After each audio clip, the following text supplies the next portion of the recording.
Hello everyone, welcome to the Daily Current Affair Analysis brought to you by Shankar IAS Academy, 5th February 2026. Before getting into the discussion, please make sure that you subscribe to our YouTube channel. If you haven't, please do subscribe and also hit the bell icon to receive on-time updates from the Academy. And there is one more announcement. It is regarding the last month's Current Affair Analysis compilation. The compilation is pinned in the description. You can check out the description for the compilation.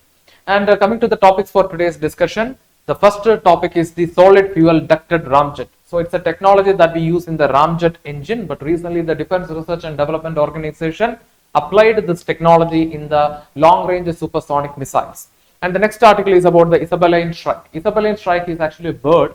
It's a migratory bird which mostly visits the Europe, Africa, and also the Asia. But it rarely visits the South Indian part. But recently we spotted this bird in the northern part of Kerala, that is in the Malabar part of Kerala, and this is the first time we are spotting this bird in the Malabar part, and this is the second time we are spotting this bird in the state of Kerala in South India. And the next article is about the solid waste management rules of 2026. So we know that recently the Ministry of Environment, Forest and Climate Change notified this solid waste management rules of 2026 under the Environment Protection Act of 1986. So we will be discussing some key provisions of this solid waste management rules of 2026. And next article is a mains article, India's next industrial shift. So this article is talking about the importance of electrifying the industries in India. So we will be discussing what are the environmental benefit, what are the economic benefit, and what are the structural issues in making this transition, and also we will be discussing the way forward. And finally we will be discussing the prelims focus for the day. If all set, let's begin the discussion with the first article. DRDO conducts successful test of solid fuel ramjet technology for long-range supersonic missiles. The article is taken from Indian Express. So on 3rd February, the Defense Research and Development Organization from Chandigarh, they conducted a test of long-range supersonic missiles based on the technology that is the solid fuel ducted ramjet technology, it's the propulsion system. So we applied this technology into the missile, the long-range supersonic missile. So in this background, let us discuss more about this article. But before understanding about this technology, that is the solid fuel ducted ramjet technology, we have to understand about the conventional missile. So what is mean by missile first of all? Missiles are nothing but guided rockets which plays a crucial role in the air defense of a country. And we know that based on the range, we can classify them into long range, medium range and short range missiles, and based on the launch, we can classify them into air-to-air missile, surface-to-air missile, like that, right? But if you take a long-range missile, for example, it is capable of traveling approximately 1,000 kilometers. Okay, it is capable of traveling approximately 1,000 kilometers along a short-range missile. And the altitude, at what altitude they usually fly? Approximately somewhere between 6 kilometers to 50 kilometers, right? And we know that in the case of Earth, with the increase in the altitude, the air will become more thinner. The oxygen, in the air will also fall. That means the quantity of the oxygen will fall. We know that oxygen is very crucial for maintaining the combustion. That means it is very crucial for running the engine of missiles or rockets. But let me ask you a question: how these rockets or the missiles are capable of maintaining the same power even in the high altitude? For that, the rockets, the conventional rockets, we are talking about the conventional rockets. The conventional rockets or the missiles, they will carry something called oxidizer. Oxidizers are the chemical agents which are capable of maintaining the thrust through combustion at the high altitude. But what is the issue associated with the oxidizer? In certain cases, in certain rockets or missiles, this oxidizer alone will contribute approximately 70% of the total weight of the missile. And at the same time, it will also raise concerns about the efficiency of this oxidizer in the varying altitude. And to address all these problems, now India is developing the solid fuel ducted ramjet technology. So what is mean by solid fuel ducted ramjet technology? It's an air breathing propulsion system. So how this propulsion system is working? The mechanism is similar to how the human beings are breathing. That means we will intake the air and we will release the air, right? That is how this propulsion system is also working. So this propulsion system will use solid fuel to generate fuel rich gas which will mix with the incoming air, and that will burn the ramjet combustor. So now we will discuss with the help of the ramjet engine. So we know that this is how the ramjet engine will look like, and the design is very simple but it is very powerful. So how it is working? See, this ramjet engine will carry something called solid fuel. So the solid fuel, most of the time, the nations will not, disclose what type of solid fuel they are using because of the security concern. So they will be using solid fuel, and we know that the solid fuel will release fuel rich gas.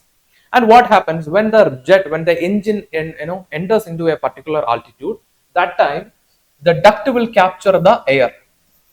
In this air we will have oxygen molecules. So the first step is nothing but intake of the air. The first step is air intake, or the intake of the air will happen. The second stage is the oxygen molecule will interact with the fuel rich gas released by the solid fuel. So the second stage is oxygen molecule interacting with the solid fuel, that means the fuel rich gas. And the third stage, what is the third stage? The interaction will react, will lead to combustion. The maintenance of the combustion will happen. The combustion will provide the required amount of thrust. So that is how the ramjet engine is working. So once again I'll repeat, the solid fuel will release, the solid fuel in the engine will release fuel rich gas. This gas will interact with the air, and in this air we will have oxygen molecules, and this oxygen molecules will interact with the gas, and this gas will release immense energy, and the combustion will happen. So therefore the thrust will be provided for the jet. So that is how the ramjet engine is working. And now we applied this technology in the missile. So what are the benefits? So there is no oxidizer required. So we know that oxidizers, they are sometimes highly inflammable. So there are concerns associated with the weight, the safety, and also the efficiency of this oxidizer in the high altitude. So the oxidizer is not required. That means the missile no need to carry oxidizer. So it will make the missile more lighter, more efficient, and also more safer. So like I mentioned, sometimes this oxidizer can burn, and that will lead to sometimes it can lead to disaster. So such issues can be addressed here, and it works efficiently at the supersonic speed. For example, if you take the case of scramjet, which is capable of flying approximately 5 times faster than this sound. So how it is done? It is done using the same technology. So it works efficiently. This technology works efficiently at the supersonic speed. And coming to the development, who developed this? It is developed by the Defense Research and Developmental Laboratory in collaboration with the Research Center in Imarat, and also the High Energy Material Research Laboratory. And talking about the significance of this, this installation or this application, it will place the India in the elite group of nations with the SFDR capability. And it will enable very long range air-to-air missile. It will provide sustained thrust throughout the flight. That means we don't have to raise concerns regarding the efficiency of the oxidizer, and mid-flight thrust modulation, and it greatly improves the interception of the fast aerial threats. So the air defense will become more powerful and also more sustainable. And now we will come to the prelims practice question. The question is, with reference to the solid fuel ducted ramjet technology, consider the following statements. Statement 1: SFDR is an air-breathing propulsion system that uses atmospheric oxygen for combustion. Statement 2: missiles using SFDR technology require an onboard oxidizer throughout their flight. Statement 3: SFDR technology enables sustained thrust at a supersonic speed over long ranges. Which of the statements given above is or are correct? Option A 1 and 2 only, option B 2 and 3 only, option C 1 and 3 only, and option D 1, 2 and 3. So from our discussion we told that there is no requirement for the oxidizer. That means the missile doesn't, or the rocket doesn't have to carry the oxidizer, and that will make this technology more powerful and also more safer and lighter. So the statement 2 is incorrect. So if the statement 2 is incorrect, then the correct answer is option C 1 and 3 only. With this we will move to the next article. From Mongolia to Malabar, rare Isabelline shrike sighted in Kannur. The article is taken from the Hindu. So recently in the Kannur district of Kerala, the bird Isabelline shrike was recorded, and this is the first time we are recording the Isabelline shrike in the Malabar region, and this is the second time we are recording the Isabelline shrike in the state of Kerala. So in this background, let us discuss more about this article. So first we'll start with the basics of the species. So the common name for this bird is Isabelline shrike. The scientific name is Lanus isabellinus, and they belong to the family Lanidae, and they belongs to the order Formus. Casteriformes is the largest order of the bird. Nearly 50% of the bird comes from this order only. And talking about the recent sighting, so it was recently found near the Katampalli wetland in the district of Kannur. Like I mentioned, this is the second time we are spotting this bird in the state of Kerala, and this is the first time we are seeing this bird in the northern part of Kerala, that is in the Malabar region.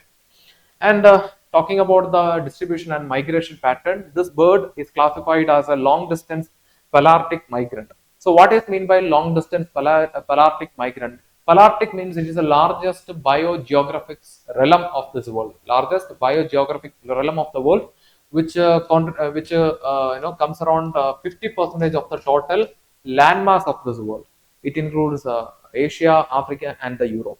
And the bird is found in all these regions. So the breeding range of this bird is Mongolia, northern China, and Central Asia. But during the time of winter, it will migrate to North India, Pakistan, Middle East, and also to the sub-Saharan African region. But it rarely reaches the South India, and that makes this news more special. And talking about the identification features, so the plumage means the collection of feathers of the bird. So it will appear sandy brown, and it has a partial black eye mask, reddish tail, and a slender body structure. But this bird is often, this Isabelline shrike is often confused with the brown shrike, but that is not the case. The both birds are different. And this bird has a special behavior, and that is why this bird got a name that is known as butcher bird, because it will collect the its food. That means other insects and other small organism, and then this bird will impale the prey on the throne or fences as a part of the storage. So it will pierce some object through its body, and it will store the prey as the food, and that's why this bird got the name butcher bird. And talking about the ecological and feeding behavior, so it mostly it feeds on large insects, caterpillars, small birds, and also small rodents.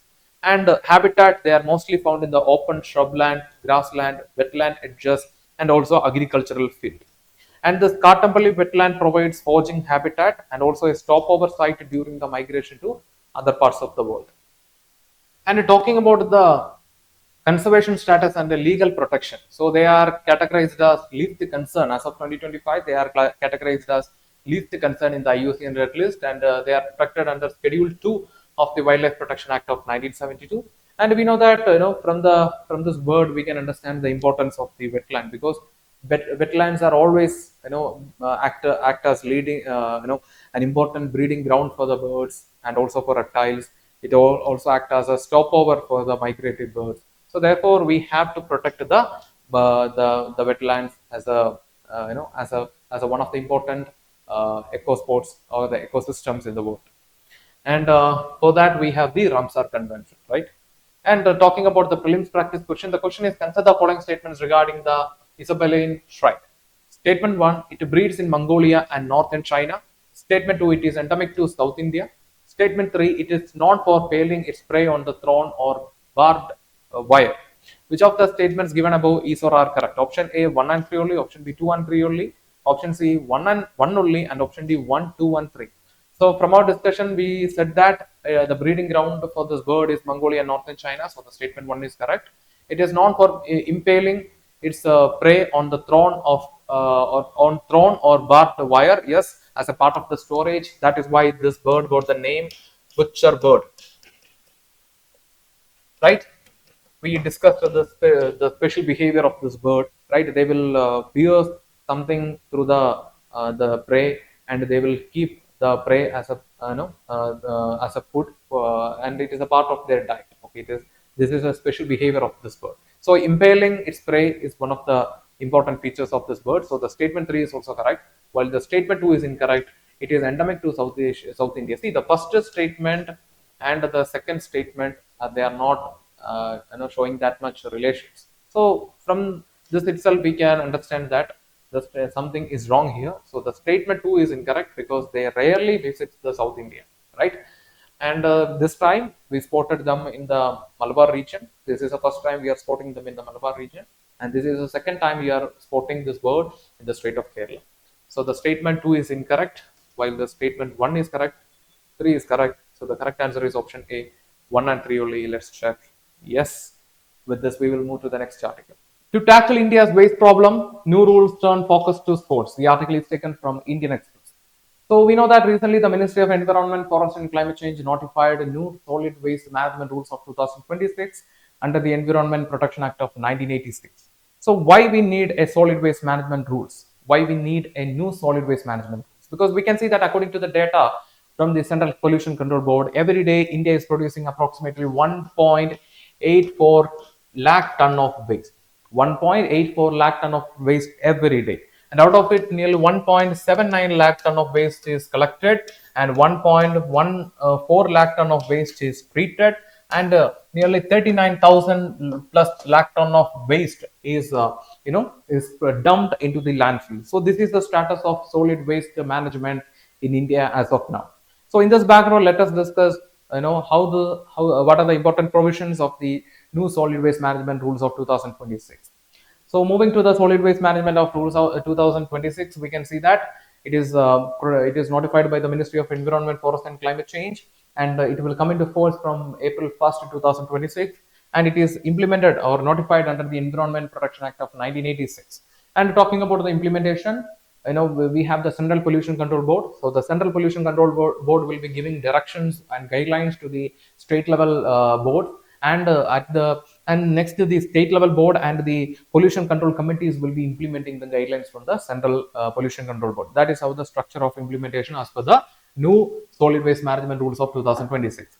And talking about the important provisions, the first is a four-stream categorization or segregation of solid waste at the source. So at the source itself, the solid waste are categorized into four. The first is wet waste, the second is dry waste, the third is sanitary waste, and the fourth is special care waste. So the wet waste includes the kitchen waste, vegetables, fruits, meats, and all. They have to be composted, or they have to be processed immediately through the facilities as per the new rule. And talking about the dry waste, which includes rubber, metal, glass, paper, and all, which has to be transported to the material recovery facilities for recycling and sorting. And next, talking about the sanitary waste, which needs proper management, including proper coverage, collection, and we have to wrap it more securely, and we have to separate this sanitary waste from the rest of the solid waste. And the next is the special care waste. That means this type of solid waste needs special care. Only designated authorities and agencies can handle this waste. For example, medicine, mercury thermometer and all. And the next provision is the clear definition for the bulk waste generators. What do you mean by bulk waste generators? Bulk waste generators are entities that can be the departments of central or state government, it can be local bodies, it can be residential societies, it can be commercial buildings, which are capable of producing at least 100 kg of solid waste per day, or which has a capacity to consume 40,000 liters of water per day, or which has a floor area of 20,000 square meter. If any one of the three criteria is met, then that entity can be classified as bulk waste generator. Why we have to focus on this bulk waste generator? Because we can see that they contribute to approximately 30% of the total solid waste in India. And the next is the application of the extended bulk waste generator responsibility on this bulk waste generators. So as per the new rule, the bulk waste generators has to process, or they have to compost the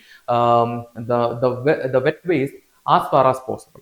If they cannot, if it is not practical for them, then they have to obtain something called the extended bulk waste generator responsibility certificate. Otherwise, they have to face legal issue. Okay, and the next is the provision for the allocation of land for the waste processing and online monitoring of complete solid waste management. So the new rule is focusing on something, or it is introducing something called graded criteria. What is mean by graded criteria? Graded criteria is a concept which is entirely against the principle of one size fits all. So imagine that we are planning to set up a treatment facility, a waste treatment facility in our neighborhood which has a capacity approximately 5,000 ton per day, which has a capacity that is 5,000 ton per day. So the to set up this 5,000 the facility with this much capacity, we need a particular area of land, and we have to, that will lead to a lot of ecological as well as social tension, right? Because it is affecting the neighborhood livelihood. And what happens if we allocate the same amount of land to set up a plant with a 3,000 ton per day? Again, here we are. It is, it is a part of, there we cannot see a proper plan, right? So this is the concept of graded development. So it is against the principle of one size fits all. So based on the capacity of the treatment facility, based on the area they need for setting up this treatment facility, the criteria for the development of the surrounding region will also change. All right. And within this allocated land, they have to set up the buffer zone, and the size and the allotment of the land, everything will be provided by the provisions regarding all these things will be provided by the Central Pollution Control Board. All right. And the next is the implementation of online monitoring. So we'll be having a centralized online portal which is developed by the Central Pollution Control Board, and they will be monitoring all phases of the waste management from source to segregation and disposal. All right. And also we can see that this digitalization is another step towards the ensuring transparency in the waste management, and it will also improve the efficiency, because since it is not following the one size fits all principle, the wastage of the land can be reduced, because for setting up, imagine that we are using 100 hectares of land for setting up both 3,000 ton facility and also 5,000 ton facility. Now there, that is a part of misplanning, and also it can lead to a lot of other issues. Such issues can be addressed if we follow this graded criteria, and by implementing the online centralized portal, we can monitor the waste management, and we can ensure the efficiency and also the transparency. And we can, like I mentioned one, I forgot to mention one more thing, that it is regarding the bulk waste generators. So we can see that there, as per the new rule, they have to focus on processing or composting the wet waste on the site as far as possible. So it is a step towards nothing but decentralized waste management. It is a step towards decentralized waste management. So we can see that. And if you take the another provision, that is the duties of local bodies and material recovery facility, so it is also a part towards the decentralized waste management.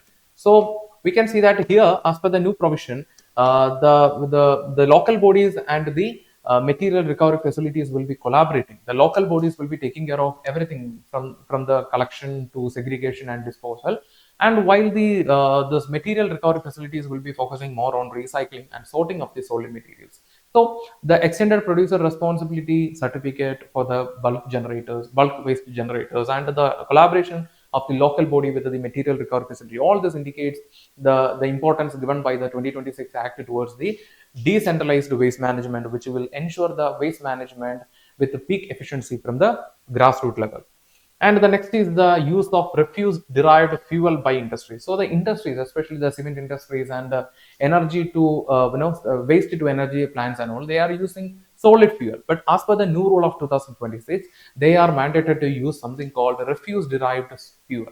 What is mean by refuse derived fuel? Refuse derived fuel are the fuel which generated using by through processing the solid waste. All right. So this is another step towards the circular economy and the sustainable waste management. And restriction on landfilling and remediation by remediation of legacy waste dump sites. So we know that if you take the data from the Central Pollution Control Board, we can see that every day nearly 39,000 plus solid waste is dumped into landfill. But the new rule of 2026 is putting a restriction on that.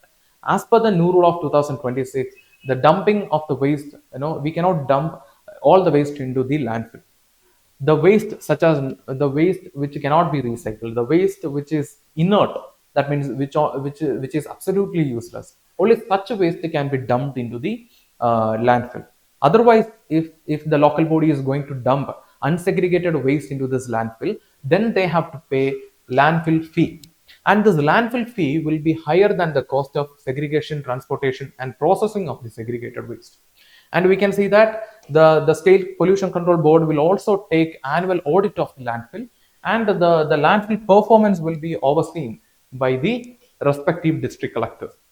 And the new rule also mandates that mapping and assessment of the all legacy dump waste sites is very important. And it is also providing provisions for time-bound biomining and bioremediation. And the progress of this biomining and bioremediation has to be reported, through the online portal by the respective authorities. And the next is the solid waste management in the hilly region and islands. So we know that islands and hilly regions are always, an important tourist destination also. So one of the major reasons behind the accumulation of solid waste in these regions is nothing but it is caused by the tourist destination. So hereafter, as per the new rule of 2026, the tourist inflow to a particular region will be based on the capacity of the respective treatment plant. If the treatment plant's capacity is very less, then only in a particular time, only less amount of tourists will be allowed to visit that particular region.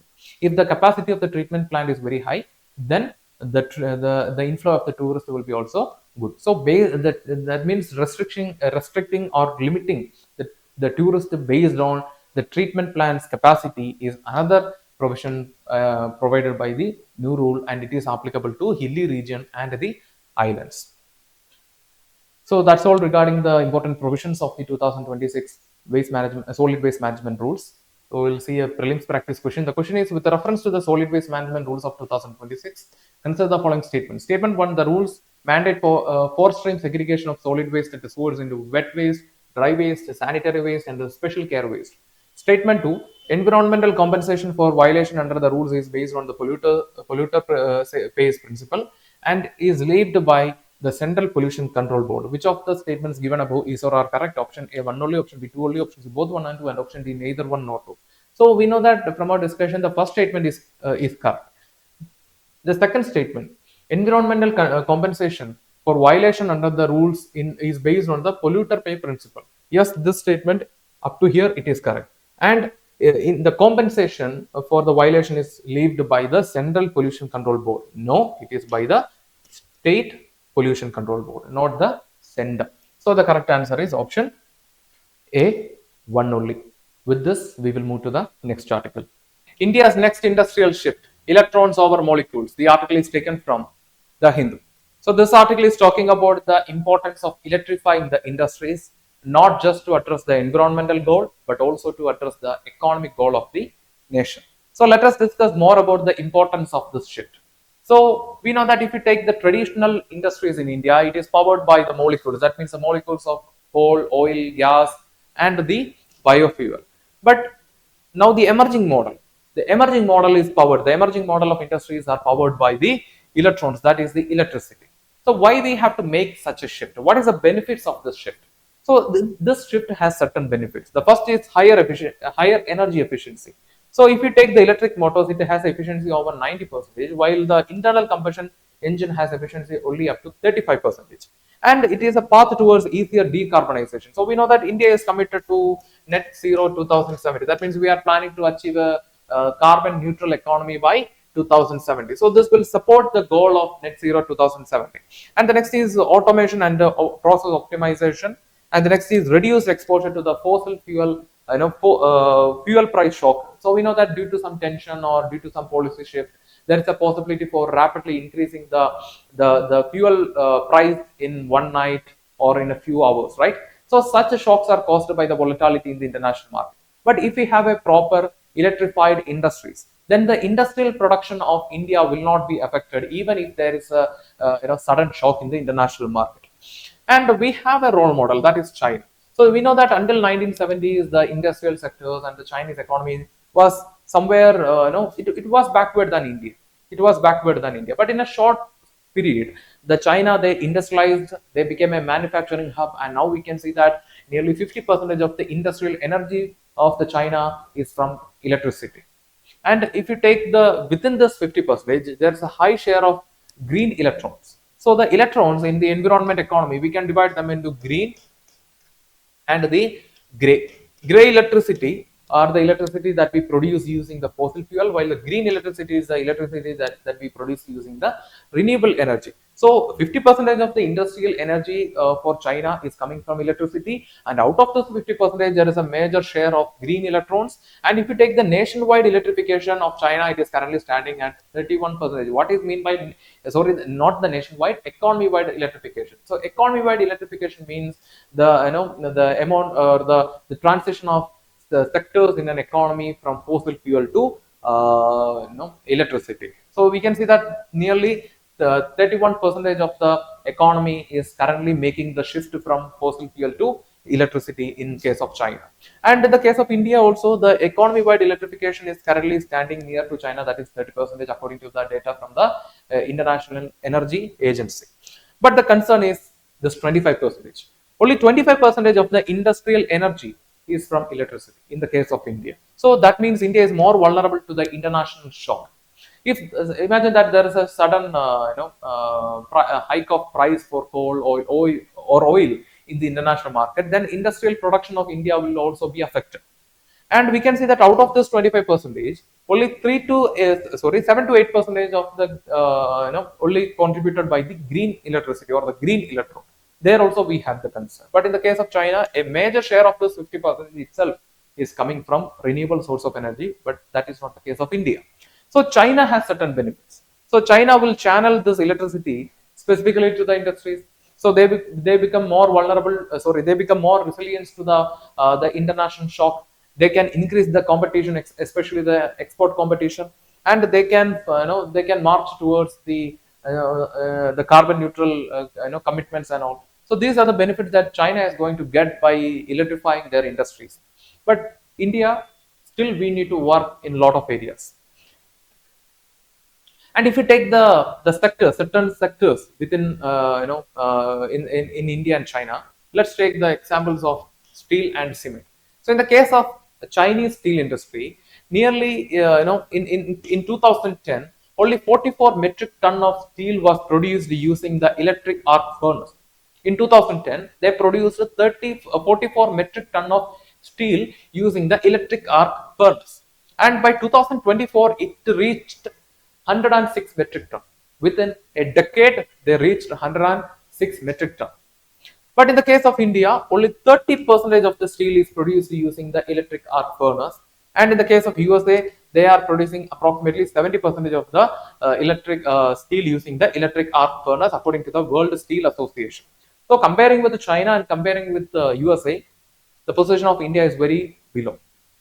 So we have to work on electrifying cement and steel industries.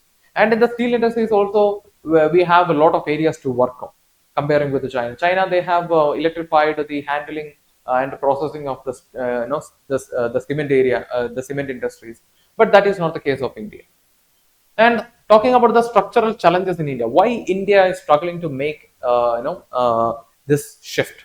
Why we are struggling to shift? The industries in India is struggling to shift from molecules to electrons.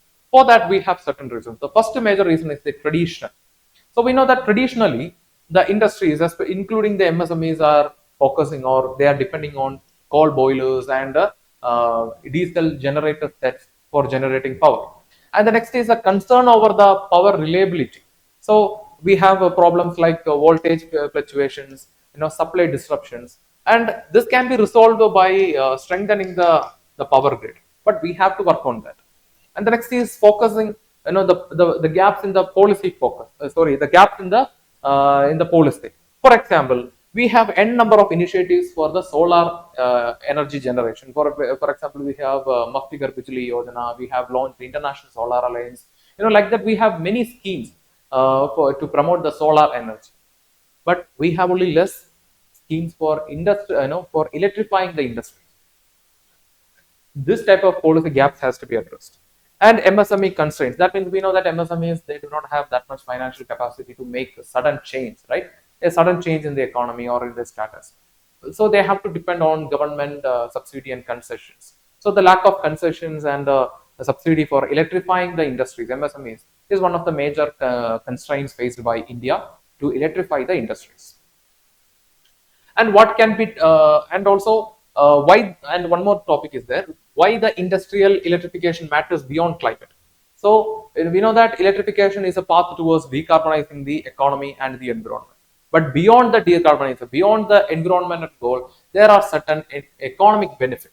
The first is the competition. Like I mentioned in the case of China, they have electrified nearly 50% of the industrial electricity, or the power is coming from electricity. So now they can channel more electricity to the industry, which will make sure that the China is not affected by the global shocks, and it will also increase the export competition. So they have they have economic benefit. And the next is the energy security. So we don't have to depend anymore on too much anymore on oil and coal too much. And the next is the sovereignty, the industrial location based on logistics and skill rather than the fossil fuel proximity. So we know that when a company or when a person is going to set up an industry, the first priority that he will be giving to nothing but the source of the raw material. So we know that as of now, majority of the Indian industries are powered by the fossil fuel. So they will be considering the fossil fuel proximity as one of the major factors for setting up the industry. But once we can make the shift from the fossil fuel to electricity, then the location of the industries will change based on the logistics, facility and the availability of the skilled labor rather than just the source of the raw material. So more employment will be provided, more regional development can be done. So such benefits are there if we can electrify the industries. And also it will contribute to the climate goal. For example, the national determined contribution, we already achieved this goal, that is 50% installed capacity from non-fossil fuel sources by 2030. But 6 years before this year 2030, that means in 2024 itself, India successfully generated nearly 50% of the installed capacity from non-fossil fuel sources. So we have achieved this one. And the next is reduce emission intensity of GDP by 45% from 2005 level. This goal is still pending. So therefore, industrial electrification is essential to meet these targets. So the beyond the environment, it has certain economic benefits also. And talking about the policy, how we can address this issue, or how we can transform towards the electrification. First, we have the National Mission on Industrial Electrification, which has a targeted industrial electrification benchmark. And then and the next is the power grid strengthening. So like I mentioned, one of the major concerns raised by the industries are nothing but the fluctuations, the fluctuations of the power, and concerns over the disruption and power supply disruption. So if we can strengthen the power grid, then we can transmit the energy, we can store the energy, we can integrate the energy, and we can regulate them. So such concerns can be addressed. And the next is MSME support. So like I mentioned, one of the major reasons why MSMEs are struggling to make this shift is nothing but lack of support from the government, especially the concessions and subsidy. If the government can provide concessional green credit to the MSMEs, so they will be also have the we can encourage them to make the transition. And also, if the government or if the authorities can sign a purchasing power agreement, a renewable purchasing power agreement with the MSMEs, then that will also promote the MSMEs to make the shift.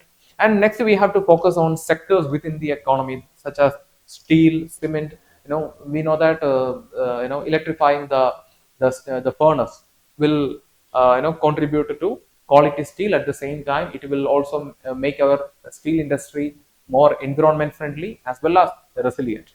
And also cement, there we have to scale up within the areas of the steel industry, we can electrify the handling of the different phases of the cement production can be electrified. So through that, the electrification of the cement industry can be done. So the cement industry will be resilient to the global shocks, and we don't have to depend no longer on the molecular energy. And finally, to maintain the efficiency and for auditing and transparency, digitalizing the industrial electrification will also ensure more sustainability and efficiency. So talking about the mains practice question, the question is the power of the industrial competitiveness lies in electrons rather than molecules. Examine this statement in the context of India's manufacturing sector and climate commitments. So this is a 15 mark question and you have to write around 250 words. Write the answer and post it in the comment section. The question is very simple. The future of the industrial competitiveness lies in electrons rather than molecules. Examine the statement in the context of India's manufacturing sector and the climate commitment. So we know that what are the benefits. First of all, what are the benefits from the electrification that you can address. Now, how this will change the manufacturing sector and the climate commitments of India. That also certain data we have discussed. So using the data, you can address that also. So based on this, try to answer the question and post it in the comment section. We will review and we will reply for your answer. Now it's time to move to the next article. So coming to the prelims focus, the first topic is Bharat Parv 2026. What is meant by Bharat Parv? It's a 6-day National Cultural and Tourism Festival organized by which ministry? The Ministry of Tourism as a part of Republic Day celebration, and this was organized from 26th to 31st January of 2026. What is the objective? So the Bharat Parv, this festival will act as a platform that highlights the cultural diversity of India, and this will also promote cultural tourism in India. And the next topic is Operation Sahyadri Checkmate. Operation Sahyadri Checkmate is an operation launched by the Directorate of Revenue Intelligence to dismantle certain mobile mephedrone mafia or gang working inside the remote regions of Sahyadri range. And what is mean by mephedrone? Mephedrone, also known as methyl methcathinone. So it's a new psychoactive substance which has a capacity to mimic the effect created by the certain illicit drugs. And this mephedrone, it is also banned in India, but still it is a major issue because it is produced and consumed by many people. So once a person takes this drug, the empathogen will be stimulated. As a result, the person will feel more energetic. That means artificial, not real. It will make the person more active. It will make the person feel more empathy towards another person. So such changes will be brought by this mephedrone once a person takes this, and this is banned in India.